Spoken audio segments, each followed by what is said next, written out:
Hello, welcome to Marathon Swim Stories, where we connect with curious and courageous individuals from all walks of life to explore our relationship with water, what holds people back, and why others keep going, where we investigate the connection that we have with each other, those who support us, and the water that is 70% of our planet. If you've ever stood at the edge of a body of water and wondered, you're in good company. I'm Shannon Keegan, mom, wife, marathon swimmer, swim efficiency coach, and founder of Intrepid Water, where I teach swim freedom, virtually, locally, and abroad. The freedom to get started, break out of your comfort zone, or shatter your preconceived notions of what's possible. Find out more at intrepidwater.com. When I started Marathon Swim Stories in March of 2020, amid a global pandemic, I was pretty sure that as marathon swimmers, we were well equipped to endure the unknowns of a pandemic. Among other things, in my swimming, I'd learned how to tackle big challenges, persevere through tough times, and cultivate trust in myself and others. I was sure that the lessons from the water equipped us to get through this rough time in history. What I discovered was that marathon swimmers come from all walks of life, have all kinds of motivations, and that swimming can save your life in more ways than you think. And that not everyone felt equipped to stare into the face of the unknown. But that's the point. Everything in life is unknown. Nothing is guaranteed. From my perspective, the more I can learn about myself from the water and apply it to be my best self in life, the more fulfilled I will be. What lessons have you learned from the water that equip you for whatever life throws at you? The more stories I hear, the more grateful I am for the opportunity to connect with swimmers all over the world, to dig into the connections that humans have with the water and the lessons that we can learn if we let them in. When today's guest reached out to me and explained that she too had swum 29 hours in her big swim to celebrate her 50th trip around the sun, I was thrilled to connect. Halani generously shares her lessons from the water, how they have helped her come from the depths of despair to revisit connections and build relationships so that she could learn that what she once thought was unimaginable was possible. I hope you enjoy her story. I'm really excited today to be here with Halani Moss-Vete. Did I do okay? You did it. You nailed it. Who I met by email, and I'm very, very excited to hear her story today. Maybe we'll get to the part about why we were introduced to one another in your story, but tell me what's your story, Halani? Oh, gosh. Okay. Such a broad question, but I'll start at the beginning, given that we're talking about water. And I was born in the South Pacific. I was born in the Samoan Islands on American Samoa. So water has essentially been integral to every aspect of my life. I don't remember ever learning. So, for example, even to swim, it was something that was always a part of my daily life. My mom was an avid swimmer. We spent a lot of time at the beach. I wasn't really a pool swimmer until later years. I think when I lived in the tropics, so I was born in Samoa, and then from about a year old onward, I actually had moved to Hawaii with my family. So again, another beautiful Pacific island surrounded by beautiful ocean. And so how I came to swimming and my relationship with water was, really twofold. One was practical. It was sort of just realizing that if you wanted to be safe, you needed to understand the strength of the sea that was surrounding us and how to be safe in it.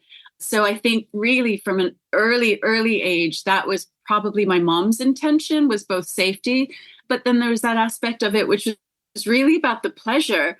In Polynesian culture, the daily routine part of your natural landscape and what the beauty of the islands plays such an important part of your life. So, for example, after work or after school, going to the beach, going swimming is just a way you enjoy life.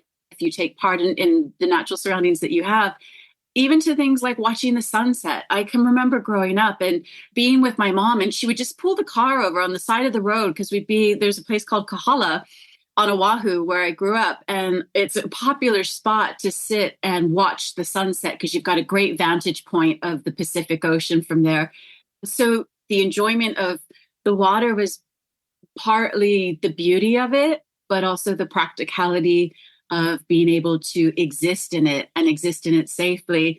And that was really the beginning for me. And then from then it just exploded onto so many different, in different directions and different types of relationship with the water.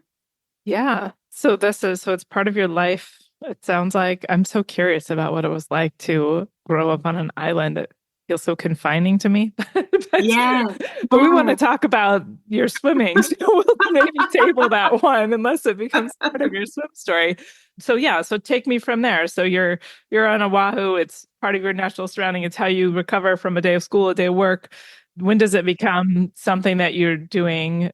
Yeah, sort of more intentionally. I mean, I suppose that's the thing, right? Is growing up, it wasn't intentional. It wasn't sort of like, I'm going to get in the water and I'm going to swim 50 meters, or, there was never a distance associated with what I was going to do in the water. I just got in and did it. So it was sort of like, let's swim to the rocks. Let's swim to that point. Let's swim and see how far we can go. And it was just a joy. It was more about sort of the competition with friends, like friendly competition. It was about enjoying the ocean, and it was play, I think, actually. Gosh, I feel like, whoops, it's a little bit of therapy almost. I'm realizing I'm discovering things as we're talking about this.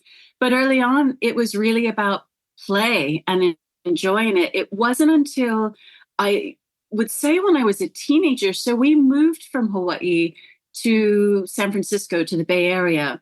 And when living in California, I didn't have that access to the sea anymore like I did when I was younger. And so it became the option of a pool. And I suppose being in a new environment, my mother thought, oh, why don't you join the swim club and the swim team? And, you can do something that you love, but it's also social and make new friends. So that was when it, for the very first time, actually became about training for something and being really intentional. And I would say that I was about maybe 10 or 11 years old. I started to swim with our local swim team, would, do the weekly competitions against other local clubs. And I enjoyed it, but that's when it transitioned from play into work. And so my relationship really changed with it. I enjoyed the people I was doing it with. That was fun, but it felt hard, to be honest. All of a sudden, it wasn't about just the sheer pleasure and the joy of it. That was the first step, seeing it transition, if you will, into something that became really intentional with a specific purpose in mind of, we're going to compete and I'd like to have a certain time, or I'd like to be able to improve technique, improve my stroke. I did it. I'm not sure that I really cared about it. It was just more to be with my friends and to be a part of something that was bigger than me, so to speak. How long did that job last? Yeah, I know. Any job that's kind of tough to stick out doesn't last for too long. It lasted, I would say, until I was 14, because when I was 14, I then went back to Hawaii, and I finished out my high school years actually on the Big Island of Hawaii. So I was going to school there. I had the sea again. So I no longer needed the pool. It was back to play. It was surfing and swimming and any kind of aquatic sports. It was, in terms of competition, I was playing soccer and I was playing tennis. Actually, I was really competitive in those areas. But then swimming just became about the joy. It was about being with friends on the beach and spending the weekend at a different beach. And so that's quite interesting that it was started off as play, then it became work, and then I'm back to play again. Yeah. And it was play for many, many years. In fact, I would say even through university, I never became a competitive swimmer again. Even though I've joined masters in my older age, I don't do it for competition. I do it for keeping fit and for health. But I would say, even with swimming now in my older age and it being intentional, there's still the joy of play in it for me now. Yeah. How did you get it Yeah, back? I'm never going back to work again. Right. Yeah. Yeah. So how do you think you developed that? I mean, do you think it was just from your history that you were able to refine the joy in it? I'm just kind of curious how you were able to maintain or yeah, find the joy in Yeah, the work, kind of because there is some work that goes into becoming swimming yes. longer distances. So talk to me a little bit about how your open water swimming journey began.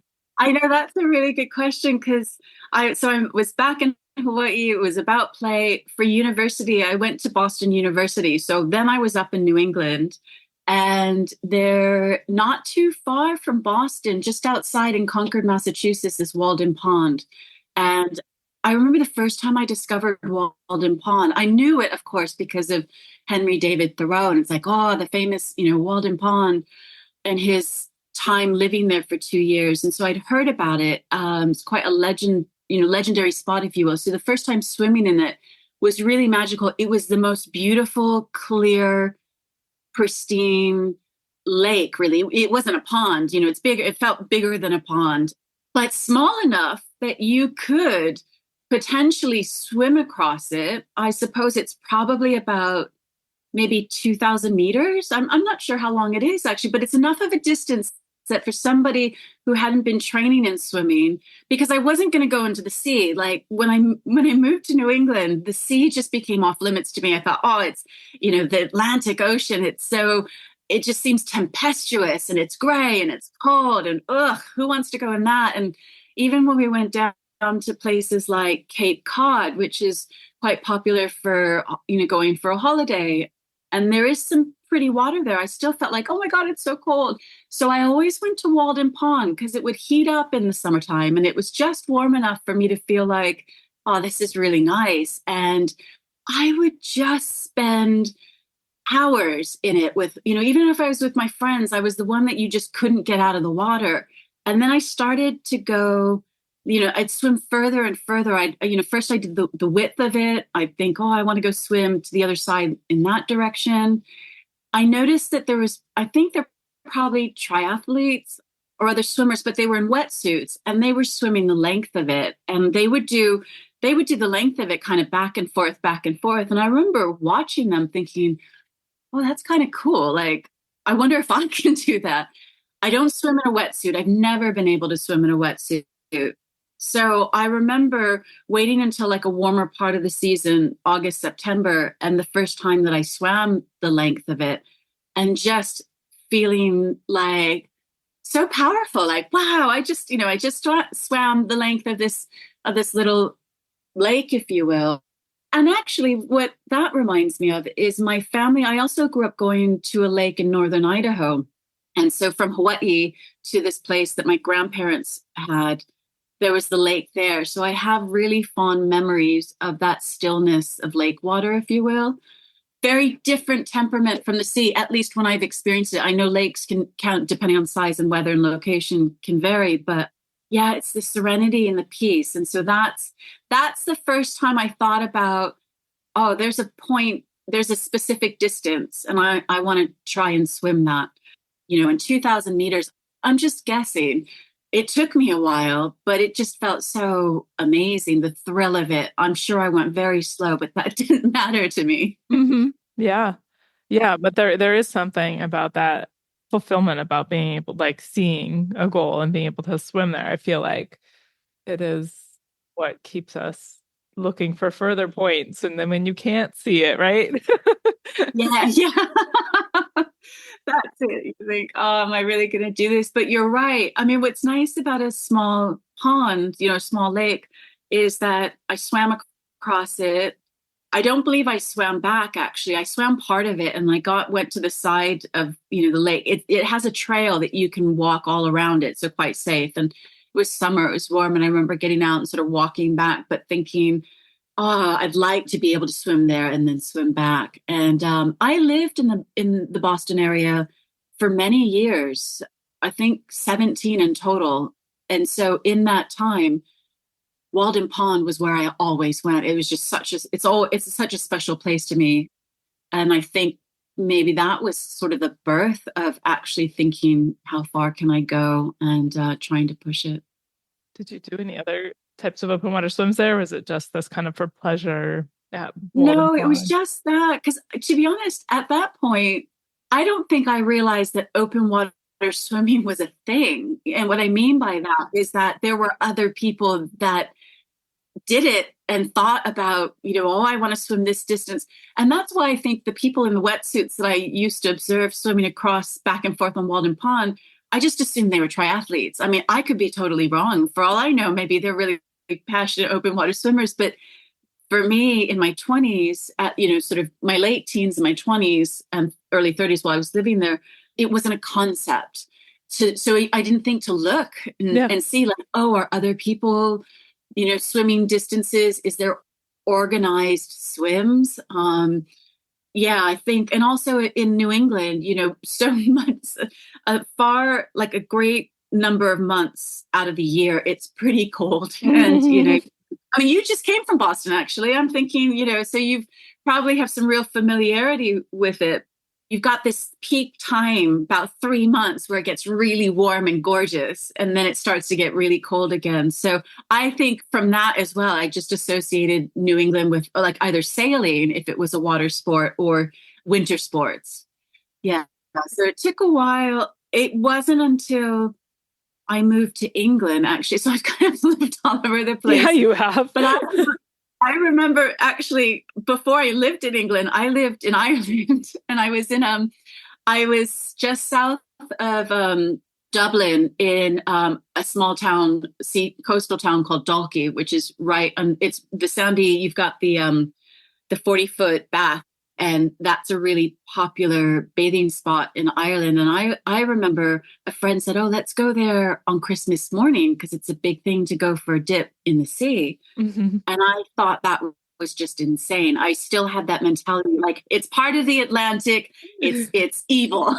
I was just like, I'm a Polynesian. I'm a Pacific Islander. I don't do that. And so even when I came over to this part of the world, I still had those thoughts about, and there's no way I will ever get in that water. It's just too cold. But I did eventually, when I moved to England, I lived in Dorset for a couple of years. And actually, when I was living in Dorset, it was right after the death of my mother, which it was a very sudden death. So it just kind of came out of nowhere, if you will. And the grief that I experienced through that was so profound. I remember I literally was a 5-minute walk from the beach in Dorset. It's between Bournemouth and Poole, a place called Allen Chime. And some days, like, the water was so beautiful there. And I remember thinking, like, oh, if I could just get over this cold issue, I need to be in the sea. I think that's where, it's all my like positive memories with my mother are about the sea. In this state of heartache, I felt like the sea was calling me.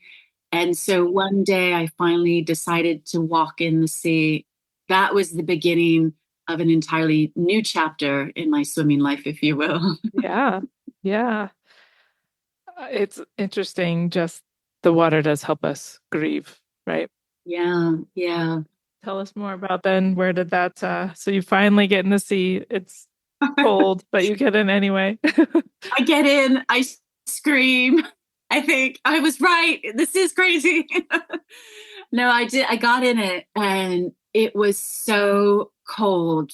I did scream. I squealed, but it was so electrifying to feel the cold that I actually felt for the first time in quite a while that, like, oh my God, I felt that. Like, I felt like I hadn't felt anything for about a year and a half since my mother had died. And it was the most electrifying feeling. And even though it was uncomfortable and it actually hurt when you get in the cold water, because it was May, so it was still really early in the season to even be in the sea, even for people who like to swim in the sea in terms of distances. So yeah, it was early. That was my first experience with it. I was in probably all of 90 seconds, but it was the most amazing 90 seconds in the sense of, like, I have just felt something I have never felt in my entire life. And in experiencing that, I just thought, I need to figure out how I can get more of that. And that was it. And I was like, I live by the sea. And so all of a sudden I was on the brink of a summer ahead, and to be down there, in July and in August, I have seen the sea there be crystal clear, aquamarine. You would really believe that you were in the Caribbean. I thought, oh my gosh, this reminds me of Hawaii. So all of a sudden I'm back in my happy place. And when I was down there, I used to see swimmers. In fact, there's a group of local swimmers called the Durley Sea Swimmers, and a lot of them are training to do marathon sea swims, channel swims, Catalina, other sort of big channel distance swimming around Jersey. And I'd see them with their tow floats. And I, again, would watch them with great admiration and think, oh, look at that person kind of swimming for an hour, for quite some time. I couldn't last that long, but I loved the feel, it's back to feeling the energy of the sea and feeling the water and staying in as long as I could, being all right. I wasn't feeling competitive or like I need to swim, but I think watching other people swim, again, it's kind of like the swimmers at Walden Pond thinking, oh, what are they doing? Wow, look at them go.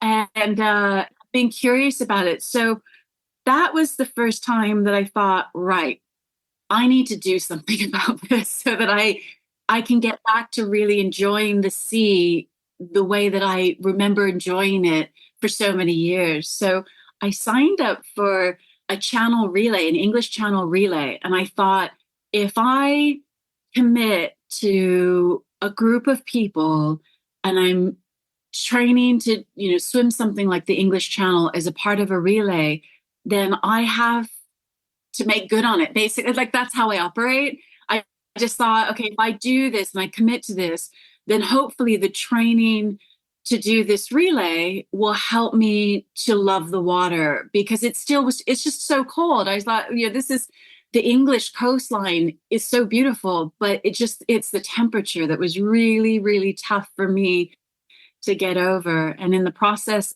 I found a charity, Aspire Charity, that I was able to join. And all of a sudden I had a goal. It was like, right, if I want to be a part of this relay, then I need to be able to swim. You do sort of like a swim trial with them, and you get to hear about the charity and what you're taking part in. And that was the most exciting thing. I remember starting to get back in the pool. So now I'm back in the pool. Now it's kind of work again, but it's work that I'm genuinely excited about, because I suppose it was work totally on my terms. It was like, this is my goal. This is my ambition. It was scary because I was like, the English Channel is brutal. The thought of swimming in it and the coldness and the grayness, and just, I've traveled across it a number of times by ferry, but I just thought, can I possibly do that? It just seemed not impossible, but I knew it was going to be a huge mountain for me to climb just to try to acclimate and believe that I could do it. But with each step, I finally, joined, I became a part of a team. We were Aspire Frogfish, and there were 6 of us who were equally kind of scared and challenged. Everybody else in the group were much more avid swimmers. And so I was the slowest in the group, not the one who had the hardest time with the cold, but it just felt, everybody just seemed so slick and like, yeah, we're going to swim the English Channel as a part of this relay. And I remember thinking like, I'm so out of my depth doing this.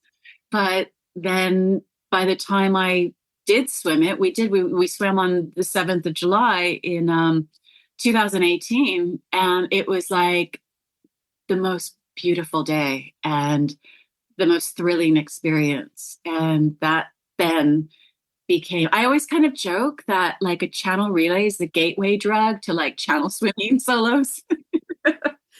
Once you have that little taste, you're like, really, what else can I do? Yeah.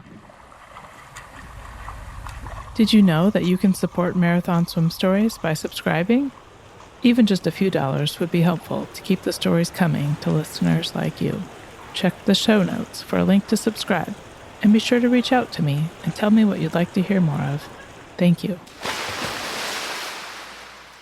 How did you find that, I guess, the channel relay as an option?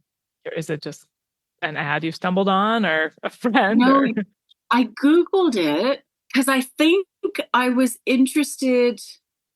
I was interested in the English Channel as just not so much that like, oh, I want to swim solo. It wasn't that, but it was like, I wonder what people are doing on it.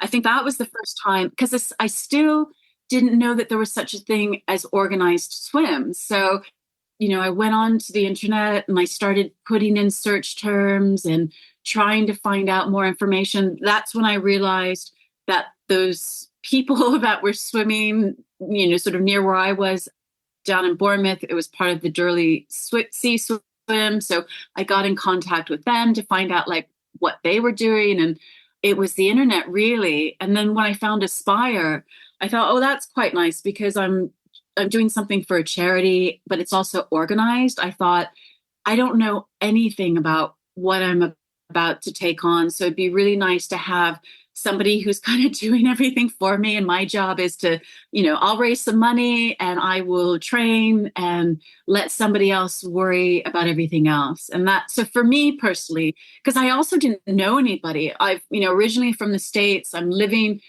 in England. My husband at the time, he wasn't a swimmer. I mean, he loves the sea, but not in the sense of any organized swimming. I didn't know any swimmers. So I also felt like I didn't even know how to kind of break into this world. So it was really baby steps. And when I stumbled across Aspire, it sort of ticked all those boxes. And I thought, oh, this is great.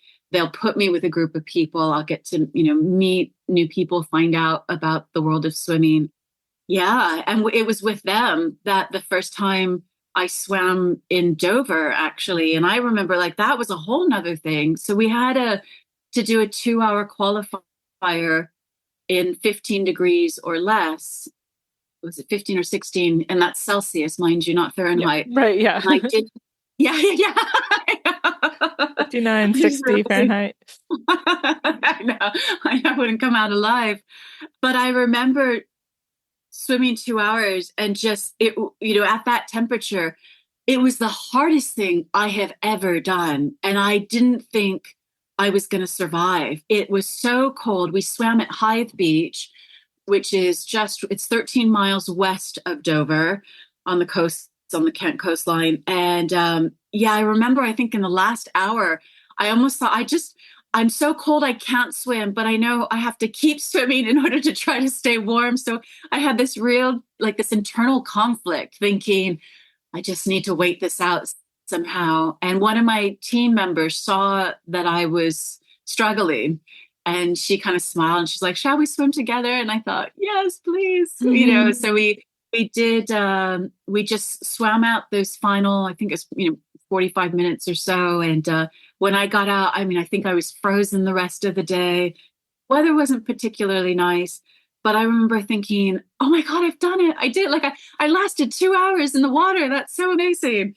So that was incredible. And that was a Saturday. And then the next day we went to Dover. So we were swimming with the Dover Channel Training Group for a day. So they have all the red hats for all the soloists and the yellow hats for the people that are doing relays. And we had green caps because we were part of the Aspire charity.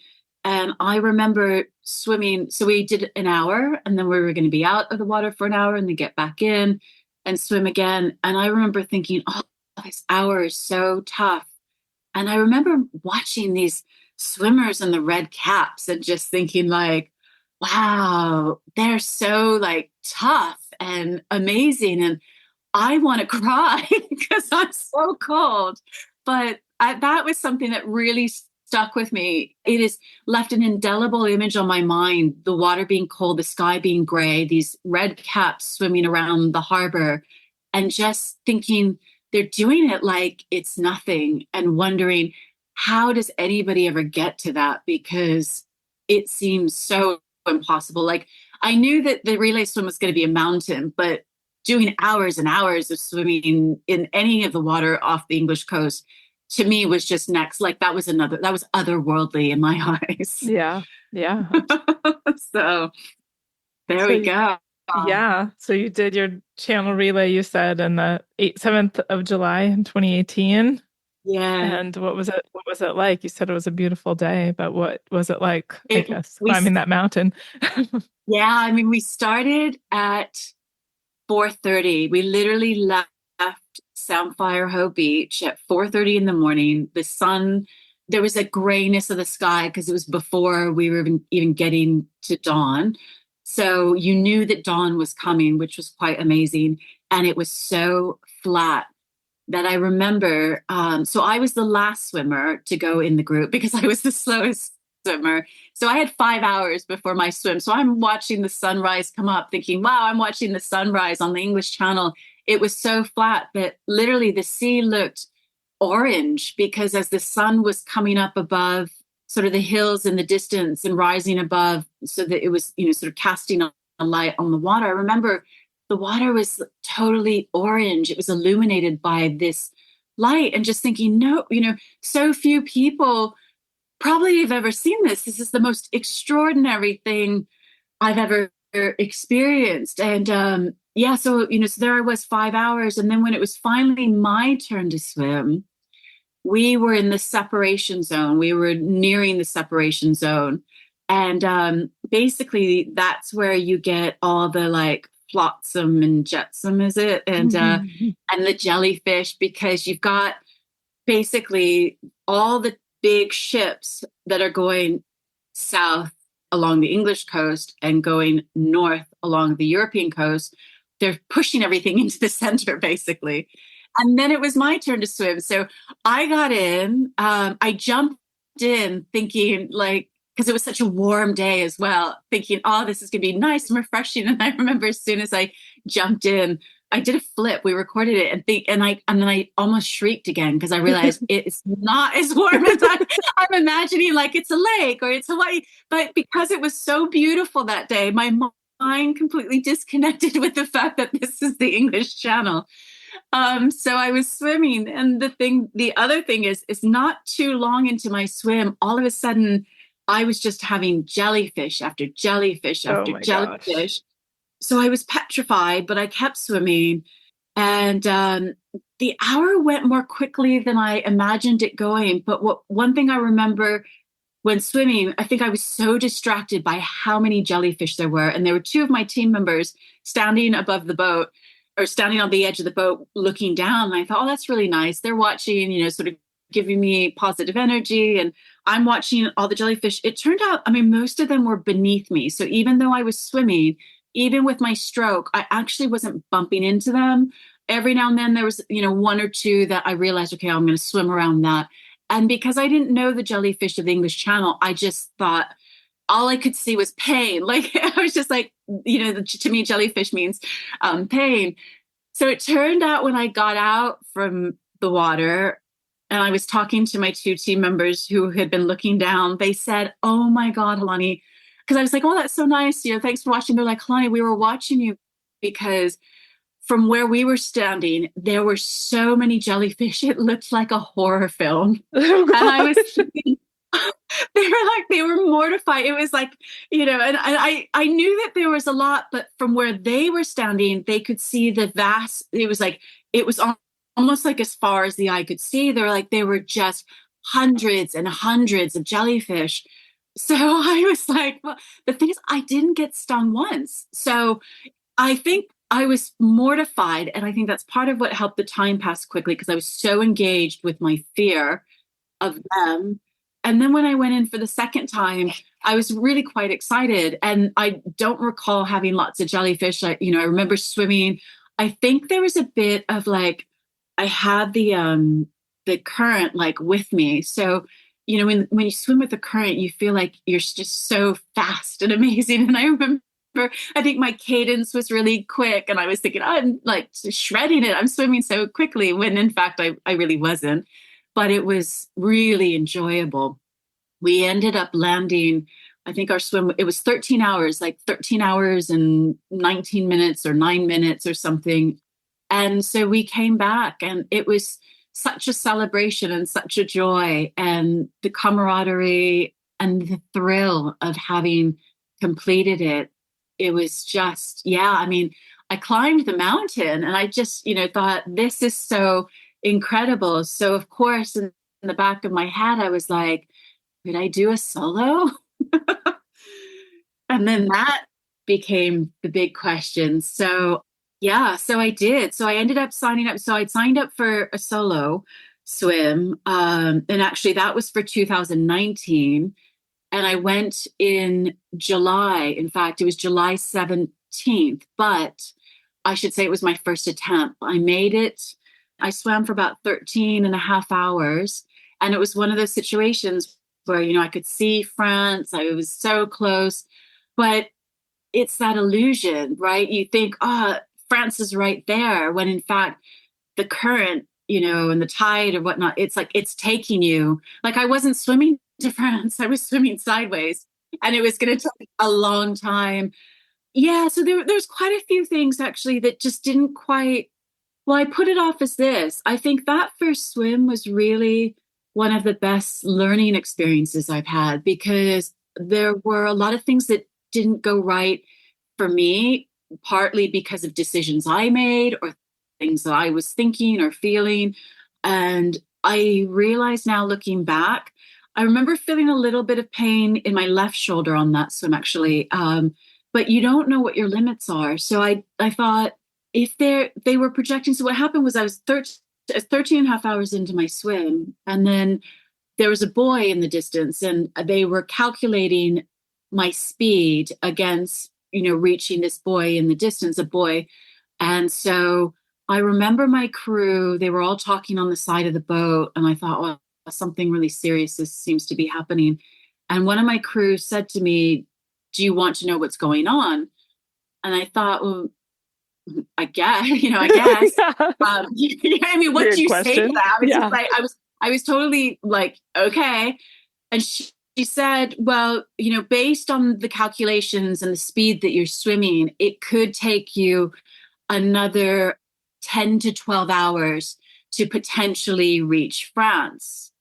And I remember thinking, I've been swimming for 13 and a half hours, which they did tell me. She said, and that's what she said. She said, you've been swimming for 13 and a half hours, and it could potentially take you 10 to 12 more hours to reach France. And I remember treading water and thinking, it was the word potentially, because I started to think like, oh, well, if I keep swimming and you're saying that it's going to be another 10 to 12 hours, that's going to take me into a 24-hour swim. And that's only potentially. So I think the magnitude of that thought was like more than I could handle. I was like, I don't even know what to do with this information. And I remember they said, okay, keep swimming and think about it and decide what you want to do. And I remember thinking, well, I'm not supposed to decide anything, actually. Yeah. So there were some things but I think part of that came down to like a miscommunication. There were quite a few miscommunications of things that were going on between me and my crew. And again, part of that, I really learned from that about so the next time I did it, I was really crystal clear about my expectations, which is, do not give me information or anything to think about, because that's just way too much, because it threw me. And then when I started to think about my shoulder, I thought, oh, so I could swim 24 hours. I could, do irreparable damage. Like you start weighing up all the different, variables. And I just thought, this just doesn't feel like it's going to be a good outcome. And am I going to hurt myself and still not reach France? Right. So right. I ended up saying, I don't know what to do. I guess I was like, I'm going to call it. And so I did. And it was so awful, because I cried the whole way back, because I felt confused. Yeah, the whole thing felt, I think what it really was is it was somebody it was just uncharted waters. I mean, not to use a pun, but it was like, it was all new information, all new experience. And it was a lot. It also was a swim that meant so much for me, because I was raising awareness. So when I lost my mother, I sadly lost her to suicide. And that was the reason why the sea, I think, became such a draw. So on that swim, I was swimming to raise awareness and to raise money. So it was really close to my heart. So I think all of these different things coming into play at once was like too much. And yeah, I mean, I would say I went into like a deep depression after that because I felt I didn't understand what happened on that swim and how things played out the way they did. And of course, it felt like such a failure on my part. I felt like I failed. And what's great about the English channel, like the channel swimmers, they often talk about delayed success. Like nobody would let me use the word failure or failed. Anytime I was like, I failed, da, da, da, and they're like, no, no, no, no, no, you did not fail. It is a delayed success. And I was like, but that means I have to do it again. So the community of channel swimmers really, really helped me process it, helped me think about what happened, what I learned, what I could do better. And to be honest with you, to go from a channel relay and really not being a swimmer in these waters, it was a really tall order, I suppose. But again, it goes back to the depth of my grief was so deep that I needed something so exceptional that something like a solo swim across the English Channel, I was convinced was going to fix me, so to speak. Right. Like, yeah. it would get rid of the grief. Oh, our But human it ended brains up are so making it interesting. worse. Yeah, it was so painful. And I think the thing is I guess that speaks to how nobody else thought it was a failure. Like so many people that I spoke with, they were like, as far as I'm concerned, you swam the channel. You were so close and da da da. And I mean, I was like a couple of kilometers off of France. So in some ways, I guess I wasn't that close. But when you look at the chart, like I still had a ways to go. But then when you look at the distance that you've come, and I think that's the crucial lesson, is it's so easy to look ahead and say, oh, that was my destination and I missed it. When in fact, actually, when you look behind you and look at the distance that you traveled, then all of a sudden you realize, oh, actually, yeah, I guess I kind of have done something. But it didn't register with me, not for a long time. And then, but I did determine to do it again. I was like, I'm going to do it again. I have to do it again. I can't be this close and not finish. It really bothered me. Yeah. So it took a while. And of course, COVID happened. So that threw the sort of open water swimming, put pause on a lot of swims that were happening. But again, finally in 2022, I took all of those lessons that I learned. I took a different approach to a number of things, which was great because it was part of the learning. And then I went for my swim on July 5th, 2022. And it was honestly the most incredible swim I could have possibly had. I mean, as far as people are like, how was your swim? I was like, perfect. Like everything about it was perfect. It was like, just the boat, the crew, the swim, the water. I landed on the cap. It was like, it just couldn't have been a better swim. And it's funny because it wasn't ideal conditions. In fact, there were quite a few, I think there were 7 soloists who went out that day and only 3 of us finished. Some of them did like they got really close because the winds really kicked up towards the end. And I know that my crew, they thought I was going to miss the cap. So they're like, oh, she's going to miss the cap. And when I looked at the WhatsApp messages, it's like, she's going to miss the cap. But honestly, by the grace of God, it was like, I don't even know how it happened, but I swam as hard as I could because I went with high hopes with Simon and Maz, and they were so amazing. I remember Maz, she was at the edge of the boat and she gave me this very stern look, like, you need to swim and you need to swim here and waving me in the direction and to swim as fast as I could. And I remember as I started to do that, I almost threw up. And I said, I was like, I'm going to get sick. And she just gave me this look like, swim. And so swim I did. But then I remember a really good friend of mine, Drew. So he was on my crew and he'd been on this journey with me from 2019. We trained together. So he knew the heartache of my swim in 2019. Mm-hmm. And yes, my gosh. I mean, I think he wanted it more than I did. I mean, he wanted it so bad for me in terms of success. And because the winds were kicking up and the water was quite dangerous and I was landing on the cap, Drew came in. They asked him to come in, and he's also a channel swimmer. He did swim it in 2019 successfully, but he came in the water. And I remember thinking, like, what's Drew doing in the water? And then he said, he's like, I'm your safety swimmer. And he said, you can't get out. So they want you just to touch the rocks because it's too dangerous because the winds are kicking up.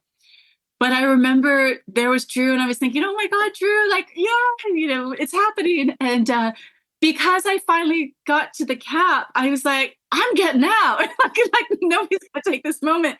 But of course, as soon as I tried to get out, I slipped. And I thought, nope, I'm not getting out. So I cut my ankle and I realized, like, ooh, that really hurt. And back to the boat. But it was like, I finished, and yeah, it was incredible. And it was, I mean, I'm smiling from ear to ear right now because looking back and thinking about it, everything about it, I couldn't have asked for a better swim. And even with the weather changing and it was quite lumpy out on the channel, I had just the best swim. I think mentally I was in the right place. Physically, I was in the right place. I had great people around me supporting me. And it couldn't have been any different in terms of from my first swim where I felt really unsure and sort of insecure. I went into this swim feeling really confident, feeling like, yep, done this before. I've learned my lessons. I'm going to apply that and go for it. Really, really great experience. That's awesome. Congratulations. And so that was 2022 and it's now 2024. And I know you did a swim this year. Was there anything in 2023? No, I did the Scilly Isles Swim Challenge, which is like a staged 15-kilometer swim in Cornwall. And so there are several islands. I don't know, I think maybe 5, or somebody's going to correct me. I'm sure that's wrong. But there's a couple of islands out in off the coast of Cornwall called the Isles of Scilly. And the challenge is, in the course of a day, you basically swim from island to island. So you've got, so like a 3-kilometer stretch, and then you've got a 1.5-kilometer stretch. You've got, I think one of them was a 5-kilometer stretch, and the total distance equals 15 kilometers. It was beautiful. I mean, the water's so clear out there. It's cold, but really beautiful. If somebody is in England in September, I think the registration's open in November, but it's a beautiful, beautiful swim challenge. That sounds really great.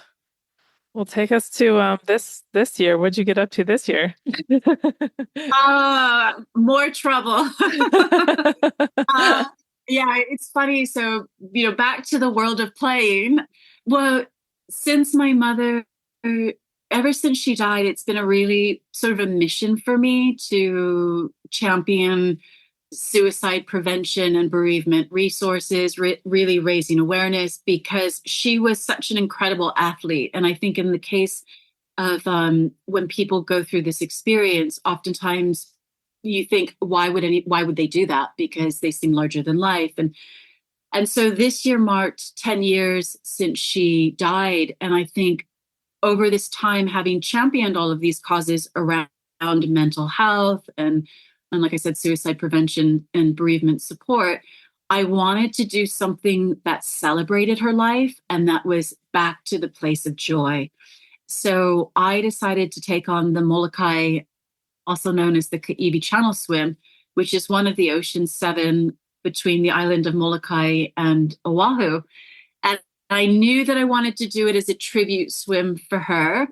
I wanted to celebrate her life and her amazing athleticism. She used to race outrigger canoes across this channel. So as a child growing up, I used to hear about the Molokai Channel. And when you're doing this race of outrigger canoe, you will race for a period and then you have to have substitutes. So there'll be some paddlers in the water waiting to substitute. And then some of those that are being substituted out of the canoe will flip out on the other side. And so she used to tell me about floating in the middle of the Molokai Channel and thinking how scary it was because it's like, so deep and known for its marine life and waiting for the boat to come pick her up and thinking, oh, that's so scary. So I have these early childhood memories of the Molokai Channel and of her. So I thought, right, I want to swim the Molokai Channel. Because after I swam the English Channel, I thought, if there's any channel on earth that I should swim, it should be the Molokai Channel. And also, I knew that I would be 50 years of age. So I thought it was a nice way to mark my life, to say, like, I'm 50 and I'm living life and doing incredible things. I knew that I wanted to celebrate my mom's life. It was really going to be a swim that was about joy. And yeah, so in August, I flew out to Hawaii on Oahu. I had my window, which was from the 22nd of August to the 29th. Spent a really long time training. I was with, so Sarah Thomas has the Sarah Swimmers group. And so I had the chance to train with them, with Neil Hailstone. And that was great because I thought I really want some input from somebody. I knew Sarah had swam the channel, and I thought I need that experience of somebody who has done it, who can guide me through that. So I went to Molokai, to Oahu, feeling, ready for the swim. But my gosh, everything that could have possibly go wrong in the lead to my swim did. I mean, I had a hurricane. There was followed by a tropical storm. Then there was another tropical storm that was coming, and it basically turned out, I mean, I really thought my swim was going to be a washout, because in my window, there was no window. The weather wasn't playing ball. And then I was having some crew issues as well. And as it turned out, I finally had a window. Somebody, in fact, that you've interviewed before is Terry. So Terry Dietz, she, I know, works with a lot of the swimmers going across the Molokai Ka'iwi Channel. I met her on my first morning there, actually. We had breakfast with another group. We had mutual friends. And so I met Terry straight away, and she was amazing, because as all of this craziness was going on with the weather and my crew, she was this steadfast supporter, just, helping me to understand what my options were, and, said, wait to hear from your pilot in terms, like, because I almost thought maybe I just need to go back to the UK and then come back and swim it. Maybe the universe is telling me not to. But as luck would have it, there was this tiny window, which was the day after I was due to leave. And, we kind of needed some things to fall into place, but that was the opportunity. And so finally, the window was August 31st. And I found this out, I think it was like the 27th. And so I decided, right, I'm going to go for it. But I have no crew if I decide to go on that window, because it's after when I was supposed to have a window. Yeah. And, oh my gosh. So I remember I got up really early. I went to church. I was like, I'm going to go to morning mass. I'm going to pray on this. I'm going to summon all the supernatural energy I can. And then I'm going to put it out to the universe and see what happens. I remember I messaged my pilot. It was Captain Mike Twig Smith, who was amazing. And I said to him, listen, so I've made a decision. I'm not going to fly back to the UK if there's this opportunity. I will change my flights. I will stay. But here's the hitch. I have no crew. So I thought, right, if he comes back and he says, oh, that's really going to be a problem, then I know, okay, this isn't my time. Don't fight it. Come back. You can swim again. Just, I'll figure out another plan. But he got back to me straight away and he said, no, that shouldn't be a problem. Leave it with me. I'll see what I can find out. Oh, wow. That was the Tuesday. My swim was on a Friday. That was on the Tuesday. By Tuesday night, he got back to me to say, I had found somebody for you. So I thought, okay, I think the universe is telling me that this is my time. And then by Wednesday, we found a second person. I had people from the UK also helping me out. I mean, I had some incredible, again, channel swimmers, people that have swum around the world. Mel, another person that you've interviewed, actually, she was my guardian angel on the swim, because she was talking with other people in Catalina, just support, they were trying to help me find support to have crew just in case Mike couldn't find crew. So again, a testament to how awesome the open water swimming community is no matter how big or small you might think you are. On my very first swim as a relay swimmer to this massive swim, the Molokai Channel, this support has been so incredible. And that really, I think, is what saved my swim, because everybody coming together, trying to find to find me crew and help me take this opportunity if the window happens, helped it fall into place. So come Friday, August 31st, I had my shot. I flew out to Molokai, and the amazing thing was, because there was so much stress in the lead up to this and so much training, I remember thinking, right, I've got 26 miles to swim. All I have to do today is swim, nothing else. Even though it was so far, I just thought, but it's only one thing. So just stay focused on that. But that one thing ended up turning into 29 hours and 10 minutes. And that was just, I'm still processing it, to be honest with you. I say that it was 29 hours and 10 minutes, and I don't know that I really get that.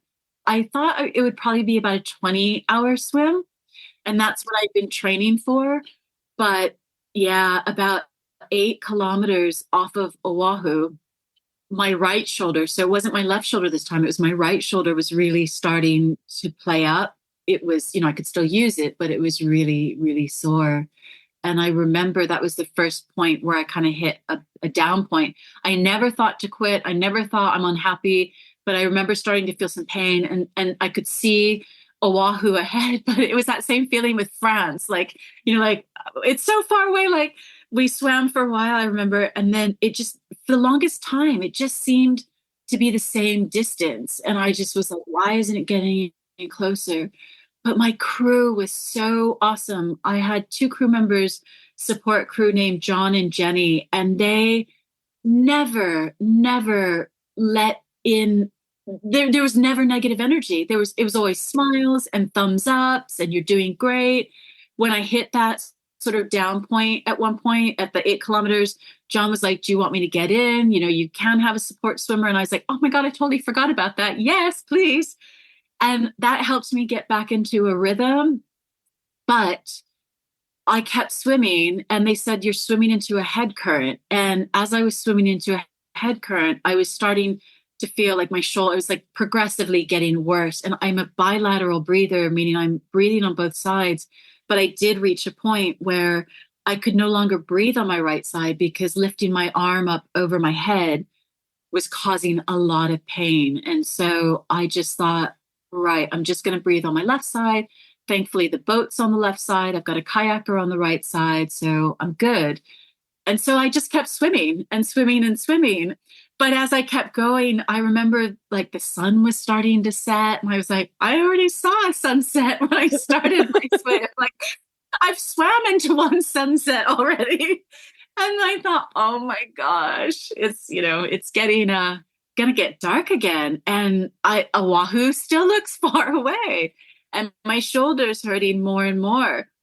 So wasn't thinking about it, just was trying to get into a rhythm. A friend of mine that I've been training with named Carlton, I remember he was telling me I had to do a 10-hour training swim as a part of my training. So I did a 10-hour swim in Dover Harbor. And in the lead up to that, I remember him telling me, find your perfect stroke, to kind of focus your mind. He's like, it's really good, just as you're swimming, just, you're watching your hands and your stroke, find your perfect stroke. So as I was in pain, I was 2 things I was saying. I was saying, find your perfect stroke, but I was also saying, no pain, no glory. So it's kind of going back and forth between the 2. But I remember the sunset, it was dark. And then the crew, everybody on the boat started clapping, and they're like, "Woo, Halani." And I was like, I couldn't understand what they were clapping about, because I was like, I'm still quite a ways from shore. And they're like, "You're in the 24-hour club." But I looked at them, I was like, but that doesn't mean anything if I don't land this swim. I was like, we need to finish this swim. And they're like, "Oh, you've got 5.5 kilometers still." And I was like, "What?" And they're like, "Yeah." They're like, "You're swimming into a really strong head current." Oh my gosh. And the thing is, I didn't tell them about my shoulder, because I was so nervous that if I said I was in pain, they might like start to think like, whoa, maybe we should pull the swim. I was doing a massive fundraiser at the same time. So, I knew that that was going really well. So I was slowing down significantly over these hours, but I was like, right, just keep going to, maybe they'll just write it off to fatigue. And I was getting tired. I mean, there's no doubt about that. But they said, okay, well, Captain Mike said, right, okay, swim for 30 minutes, swim to your next feed, and let's see how far you get. And because he said that, I swam, like there's this, sometimes they'll ask for an hour of power. And I remember doing that, like giving everything I had, because I was so scared that if I didn't make progress, or at least more progress than I had the last 30 minutes, that they'll say like, we're not sure. And I'm so traumatized by that first English channel swim. I was like, I never want to go through that again. That I remember when I got to the next feed, I was like, so what do you guys think? I was like, how was that? And I saw them getting out all the lights, and like they were putting new lights on the kayak and new lights on the boat. And I was like, phew, okay. They gave me a new light to put on the back of my swim cap, my goggles, because that one was dimming out. And that's when I remember like kind of getting a second wind, like, okay, this is a really good sign. They're invested in another night swim because I'm still swimming. But, so that was like 24 and a half hours in. So I still had another 5 hours to go, but of course I didn't know it. And it wasn't until I think it was close. There was a point where there was about an hour where I remember I was starting to get progressively in more pain, and I wasn't really using my right arm anymore. I was just doing like sort of like almost a doggy paddle with my right arm, and then doing I knew that I still had, good strength in my left arm and on my catch. And, but for about an hour, I remember thinking, because the pain was getting, and I was like, it could be serious. And I have to actually be reasonable about the decision I'm making and what I'm doing and what makes the most sense. And so started to get to a point where I thought, I've swam 24 hours. There's no shame in that. And I've had a great fundraiser. They've told me I've, smashed my target. That's great. I've given 110%. That's great. Maybe this isn't my day. And that would be a bitter pill to swallow. But I was like, I gave everything I had. So that's a win. So I said to Captain Mike, I was like, I swam over to him, but right on my feet. And I was like, I'm in a lot of pain, and I'm not sure I can go on anymore. Because the other thing was, I was like, I'm still swimming, and I feel like, I'm like, when is this swim gonna end? That's all I wanted to know. I was like, if you can just tell me like, this is when it's gonna end. And I know they couldn't say that, but I needed to know there was an exit strategy. Yeah. And I was like, well, so I said to him, I was like, I am in a lot of pain. That was the first time I admitted how much pain I'd been in. And he said, oh, okay, well, how about this? He's like, why don't you, take a feed, swim for 15 more minutes, and then let's just see how you feel and how far you go. And I thought, right, I can certainly do 15 more minutes. And so I had the feed. I swam the 15 minutes. I was in a lot of pain, but I could feel like the wind had died down. The water was, just something changed. And I remember thinking, this feels so much better. Like I haven't gotten stronger, but the water feels smoother, softer, gentler. And so when I swam to the boat, because they went up ahead a little ways, and then I had finally caught up to them, I was like, Captain Mike, like, how did I do? How far have I gone? And he's like, you've gone further in the last 15 minutes than you have in a long while. He's like, Halani, he's like, you can finish this swim. He's like, you've got 2.5 more kilometers, but the sea is not going to fight you any rest of the way. He's like, the tide is, like, current is working with you now. If you keep going, you're not going to have to fight anything. And at that point, I just thought, I can't stop then. Like I was in a lot of pain, but I thought at least I can do my sort of doggy paddle. And I was really just swimming with my left arm, just trying to get, because, I spoke to Beth French, and she swam the English Channel. And I'm sorry, not the English Channel. Well, she did swim the English Channel, but she is the only British woman to have swum the Molokai Channel twice. And she's British. And I reached out to her because I said I wanted to speak to people who had experience on this channel, but I remember to her telling me that her first crossing was just over 24 hours, and she said that she had a shoulder problem, and she said, Halani, my swim was not pretty at the end of it. She's like, it was not pretty, but her kayaker at the time said to her, what does swimming mean to you? What is swimming to you? And she said, propelling myself forward through water. And he said, okay, well, then that's all you have to do. Just keep propelling yourself forward through water. And that really stuck with me. I was thinking, the end of my swim is not going to be pretty. But if I can just keep propelling myself forward through water and the sea's not fighting me anymore, I can finish this swim. And so, yeah, it took a while, I think, but that last 2.5 kilometers was probably like an hour and a half, which is the fastest I was going in hours because I was down to about 500 meters for every 30 minutes. So I was swimming, yeah, about 1,000 meters an hour. So maybe I can't even think about the minutes right now, but I knew that it was faster. And I ended up landing on Sandy Beach, which is the very beach that my mom used to take me swimming as a child after school. So it was really like, as I was getting in, I'm going to get emotional right now. But as I was swimming in, like one of my high school, like my childhood friends was on the beach with his son. He had a spotlight and, they're like, "Ooh, Halani." I felt so disabled. Like I couldn't use I was carrying my right arm because it was in so much pain. And I remember coming out of the water, Captain Mike and John, my support crew, they both swam alongside me because there was reef and they wanted to make sure that I got in safely. Mm-hmm. And then John wanted to record the landing. And I just remember, yeah, just like as I was swimming and I was looking down through my goggles and I could see the ripples of the surface of the sand underneath me. And I kept putting my feet down as if trying to stand, but I couldn't stand up.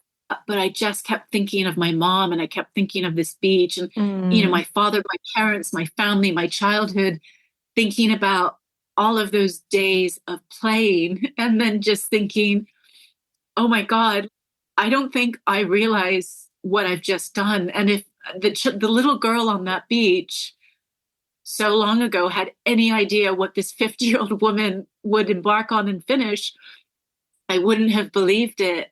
But there you go. I mean, I did. That's beautiful. My gosh. Oh, yeah, and I'm so emotional. It's a good story. It's a story with a happy ending. And the happy ending is I finished the swim, but I finished it with my mom and my dad and my family. I had my friends. I had such amazing crew. It was a reconnection with my childhood, with my culture, with my history. It was a swim that was full of so much love and joy and connection. It was, I think, the very essence and true heart of what open water swimming is really about. Yeah, absolutely. My gosh. Yeah, you hit everything there. The connection to the culture, the grief, the support, the community, like all of it. Wow. That's amazing.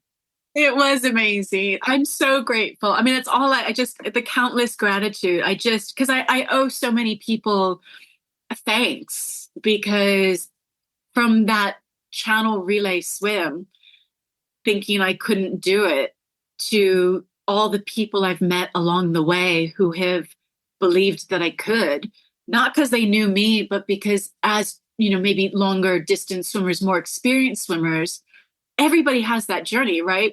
As we start off swimming, we think, I was looking at those red caps in Dover Harbor thinking they're like another level of human being. But everybody had to start somewhere. Exactly. It's like, we're not born, well, maybe some people are born amazing swimmers, but most of us are not born amazing, fast, super adept swimmers. You learn, like, I mean, I think with the amazing work that you're doing, we learn to build that relationship with the water. And over time, as we grow more confidence and more experience, we learn actually we can teach ourselves to do what we once thought was unimaginable, but we have to start somewhere. Exactly. Yeah. And you have to sign up for those big, tall tasks, right? To have those lessons, even the hard ones, to get to the good ones. It's amazing. Yeah. Well, I mean, you've had an amazing 29-hour swim too. So did you think that was possible once upon a time? Not really. No, I don't know, but it was just interesting kind of hearing you say like how it, like, I don't even know how it ended up being 29 hours because that's kind of how I feel like that swim was for me. It's like it just ended up being 29 hours. But Yeah, you don't set out to do it. So when it's the reality, it's just like, yeah, it's the reality, but it doesn't feel, I was describing it to a friend, like, I feel like that is a reality in a parallel universe. mm, And mm, somehow that swim was in a parallel universe. And I'm connected somehow to that universe. But when you go about your daily life, I suppose as well, I came back, I went back to work. It was like a daily mhm, grind. And it was like, exactly. Yep. oh, like, wait, something amazing happened. But wait, I need to kind of bridge the world, the two worlds together somehow. And moments like this, I suppose, help me. So thank you. You're helping me process it. I'm in the same boat. I think that we all need to, it's part of I think part of what Marathon Swim Stories is all about is because that's what it is for all of us. You end up just going right back to your life and Yes. we need to bring those universes together and celebrate what we do Yes. in the water and the connection that it brings us to other humans and our past and our present and our future. And isn't that Yes. a beautiful Yes. thing? So thank you for being part of it. I really appreciate you Oh, sharing your thank story, you. I Halani. feel so privileged to have been here. And I feel like I'm having a great week now. Yay. I get That's to spend time talking about swimming. Thank you, thank you, thank you so very much. Or as they would say in Hawaii, mahalo nui loa. Oh, there we go. That's a great way to end it. Thank you, Halani.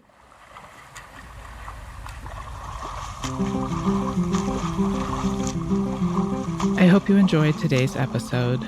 If you were inspired by even just a moment of this story, please share it with a friend. You never know what might push someone out of their comfort zone so that they can find out what they're capable of. And please leave a review with your podcast provider. It truly helps others discover the raw and honest stories of these amazing endurance swimmers. Thanks for listening.